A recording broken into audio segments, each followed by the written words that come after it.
एक तरह से अब जैसे अब लग रहा है कोई किसी धाम के अंदर हम आ रहे हैं। क्योंकि इनकी एक एक सांस में अपने लिए ही इनका जीवन चलता था। तो निश्चित रूप से यदि माँ बाप के चरणों में बैठ करके सेवा करते हो तो वो तो कभी गलत राय अपने बेटा बेटी को दे ही नहीं सकते। देखा जाए तो यहाँ पे एक माता पिता के जो भी जरूरत का सामान है वो एक संग्रहालय के रूप में सजो के रखा हुआ है। नमस्कार साथियों, मैं हूँ संजय कुमार। इस वक्त आप देख रहे हैं आपनी खबर। आज हम पहुंचे हैं पिपराड़ी पंचायत समिति के सिंहासन गाँव में। आज आपको ऐसे व्यक्तित्व से मिलाएंगे जिनकी जितनी भी प्रशंसा की जाए वह बहुत ही कम है। हम बात कर रहे हैं शंकरलाल जी बगड़िया की, जो कि सिंहासन गांव के रहने वाले हैं। उन्होंने अपने माता पिता की मूर्ति बनवाई है, जो आज के समय में देखा जाए तो बहुत ही तारीफ के काबिल है। सबसे पहले तो आपका आपनी खबर में बहुत बहुत स्वागत। धन्यवाद आपनी खबर का और आपके पूरे चैनल का इसके लिए कि आज आप यहाँ पधारे। सबसे पहले तो आप ये बताइए कि आपने जो ये माता पिता की मूर्ति बनाई है ये किसकी प्रेरणा से हुआ है?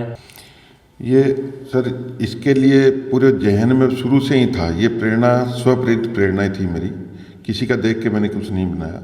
हाँ, सब छतरी वगैरह या किसी अपने दादा के लिए या पिता के लिए लोग बनाते रहते हैं। ये शुरू से ही था। ये जो जहाँ आप मंदिर का निर्माण देख रहे हैं कि मुझे मेरे पिता बचपन में जब उनका देहांत हो गया था तो उसके बाद से लेकर के जब माता राम ने पूरा संघर्ष करके जब हम सबको पाला तो ये मन में एक इच्छा थी कि इनसे बड़ा भगवान कोई हो नहीं सकता, क्योंकि इनकी एक एक सांस में अपने लिए ही इनका जीवन चलता था। तो निश्चित रूप से जब भी मुझे ये लगा था कि मुझे कभी न कभी इनके लिए करना है ताकि मेरी जहन में ये हमेशा रहते रहें और आने वाली पीढ़ियों को, और जो मेरा काम है जब शिक्षा देना, तो कहीं न कहीं यदि मैं 5 या 10, 50, 100 बच्चों को मोटिवेट कर पाया कि वो अपने माता पिता के प्रति बहुत अच्छा भाव रखें, स्नेह का भाव रखें और उनको अपने जीवन में भगवान का दर्जा दें।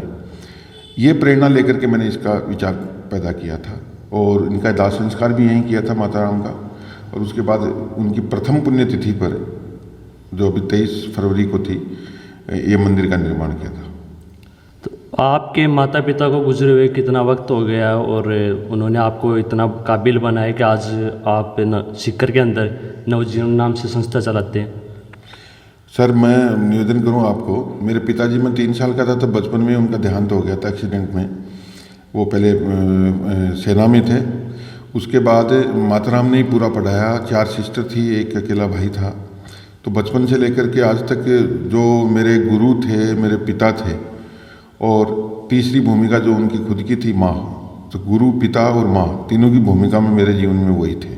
तो आपने जैसे देखा जाए तो एकदम रियल मूर्ति सी है। इनके जो जिन्होंने बनाया है वो कलाकार कहाँ के थे? आपने उनको कैसे कांटेक्ट किया? मतलब इस मंदिर के निर्माण में सर निवेदन करूँगा आपको, मैंने पूरे 6 महीने तक इसका पूरा अध्ययन करके, और बिल्कुल ये भावनाओं से बनता है। मेरा कहने का अर्थ यही है, मंदिर आपकी भावनाओं से बनता है, न कि पैसे से बनता है।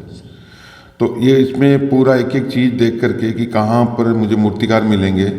ये अपने अलवर डिस्ट्रिक्ट में गोला का बास गाँव है, वहाँ के मूर्तिकार हैं और बहुत ही सुंदर। उन्होंने 2-3 महीने का टाइम लेकर के बहुत एक एक बारीकी से, जब तक इन्होंने मूर्ति का निर्माण किया, मुझसे वो बार बार बात करते रहते थे, वीडियो कॉलिंग करके कि इसमें दांत में देखो कितना अंतर है, झुर्री है यहाँ पे किस तरह से आ रही है। तो निश्चित रूप से उन्होंने पूरा समय दे करके इसका निर्माण किया मूर्ति का, और मूर्तिकार बहुत ही धन्यवाद के पात्र हैं कि उन्होंने पूरा दिल लगा करके ये काम किया। उसके बाद इसमें जैसे गेट का निर्माण करवाया था, ये रामगढ़ शेखावटी के कुछ कलाकार थे, रामचंद्र जी जहांगीर नाम था उनका, उनके साथ मिलकर के इनका काम किया, और एक एक चीज़ जुड़ती गई और ये सिस्टम बनता चला गया। और इसमें पूरा दिल लगा करके मेरे कॉन्ट्रैक्टर है जो सर्वोदय बिल्डर्स से हैं, दीनदयाल जी कुमार, जो मेरे मित्र भी हैं, उनका पूरा अपार स्नेह था और माँ के प्रति श्रद्धा थी कि मैं जो बिल्डिंग वगैरह सब बनाते हैं तो कि इस मंदिर के निर्माण में मैं आपका भरपूर योगदान दूंगा। तो उन्होंने मेरे को एक एक चीज़ में उनसे डिस्कस करके मंदिर का निर्माण किया। जैसे कि सर आज के समय में देखा जाए तो माता पिता को लेकर कई जगह ऐसी घटनाएं देखने को मिलती है, मतलब अपन शर्मसार हो जाते हैं। और एक आपको देखकर लोगों को ऐसी प्रेरणा मिलेगी कि आप उनका एक मंदिर बनवाया आपने। और मंदिर तो ऐसे तो बहुत, माता पिता का मंदिर बहुत ही कम देखने को मिलता है। आप क्या संदेश देना चाहोगे? और जो भी निवेदन करता हूँ सर आपके चैनल के माध्यम से कि इस जीवन में जो कुछ है वो माँ बाप का ही दिया हुआ होता है। हर एक व्यक्ति के जीवन में योगदान उन्हीं का होता है। निश्चित रूप से यदि इस विचारधारा को समझ करके हर एक व्यक्ति अपना काम करने लग जाए तो जो आप जो भी घटनाएं देख रहे हैं जो घटनाएं आपको अच्छी नहीं लग रही हैं कि ये नहीं होनी चाहिए, मानवता के लिए अच्छी नहीं है, यदि ये काम सीख जाए तो किसी भगवान की पूजा करने की ज़रूरत नहीं है। मेरा ऐसा मानना है। न किसी तरीके का दिमाग में किसी प्रकार का तनाव टेंशन लाने की ज़रूरत है, क्योंकि पीढ़ियों में ये चीज़ सिस्टमेटिक चली जाएगी कि माँ बाप तो आप भी कभी माँ बाप बनोगे, फिर आपकी औलाद भी कभी माँ बाप बनोगे। तो चैनल के हिसाब से वो पीढ़ियों में वो सिस्टम चलता रहता है और इतने बढ़िया संस्कार उस परिवार में हो जाते हैं जहाँ माँ बाप को यदि पूजा जाता है, आने वाली पीढ़ियाँ, छोटी पीढ़ियाँ उनको पूजते हुए देखते हैं अपने माँ बाप से, अपने दादा दादी को, तो निश्चित रूप से उनके अंदर भी वही संस्कार और भाव पैदा हो जाते हैं। यही मेरी एक अंतर्मन की इच्छा थी और वो जो भाव है वो भाव पीढ़ियों में चलते चले जाते हैं। तो निश्चित रूप से यदि माँ बाप के चरणों में बैठ करके सेवा करते हो तो वो तो कभी गलत राय अपने बेटा बेटी को दे ही नहीं सकते। तो सब कुछ इसी में समाहित है। जीवन में अपन कुछ मांगते हैं, जीवन में कुछ करना चाहते हैं तो आपके संस्कार और भाव से होता है। तो जो भी कष्ट हैं वो आपके भाव से मिट जाते हैं और निश्चित रूप से भाव का ही प्रभाव होता है, कष्ट दूर हो जाते हैं। दर्द जो होता है वो अभाव में होता है, वो किसी कारणवश हो सकता है। तो आप भाव अच्छे रखते हो तो निश्चित रूप से आपके कष्ट मिट जाते हैं। तो निश्चित रूप से भाव अच्छे होते हैं तो कष्ट अपने आप दूर होते हैं। तो माँ बाप की सेवा के यदि भाव किसी के दिमाग में अच्छे आ गए और आगे आने वाली संतति को अपने दे दिए तो इससे बड़ा कोई पुण्य काम मेरी समझ में नहीं है। सर जैसे देखा जाए तो आपने ये मंदिर बनवाया तो आपके भाई बहन ने भी कुछ सहयोग रहा, मतलब वो क्या करते हैं अभी, और उसके बारे में आप बताइए। मेरी 4 सिस्टर हैं, उनमें से 3 शिक्षक के पद पर थी। निश्चित रूप से सभी का सहयोग ही मान लो, लेकिन वो 4 सिस्टर, भाई अकेला ही था। तो अपने समाज में जो प्रचलन है वो ये है कि हम जब तक संभव होता है बहन से कुछ लेते नहीं है। उनका स्नेह प्यार और आशीर्वाद रहा बड़ी बहनों का, तो ये काम कर गए। उनका आशीर्वाद हमने लिया था और निश्चित रूप से मिला। और पूरे समाज का, मेरे परिवार का, मेरे शुभचिंतकों का, मेरे मित्रों का और मेरे स्टाफ के सभी साथियों का इस भाव में बहुत अच्छा योगदान रहा।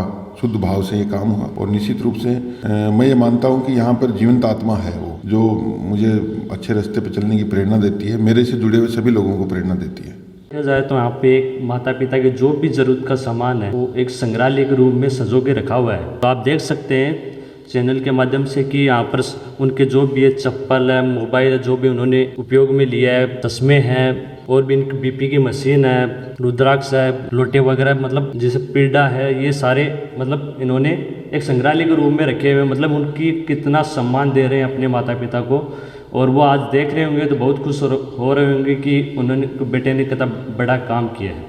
और आप इस वक्त ये मंदिर के बाहर का दृश्य देख रहे हैं, मतलब ये एक तरह से जैसे देवालय बना हुआ है। तो आप देख सकते हैं माता पिता का जो मंदिर है शंकर लाल जी बगड़िया द्वारा बनाया गया है। इसमें करौली के पत्थर, करौली धौलपुर के पत्थर यूज किए गए हैं। बाहर से मतलब एक पूरा मंदिर अलग ही बनाया गया है। इस साइड देखिए तो आपको पेड़ पौधे लगे मिलेंगे। कुछ समय बाद जब बड़े हो जाएंगे तो और भी अच्छा लगेगा। ये रास्ता वगैरह जितना वगैरह सही हो जाएगा। गेट भी लगा हुआ है एक तरह से। अब जैसे अब लग रहा है कोई किसी धाम के अंदर हम आ रहे हैं,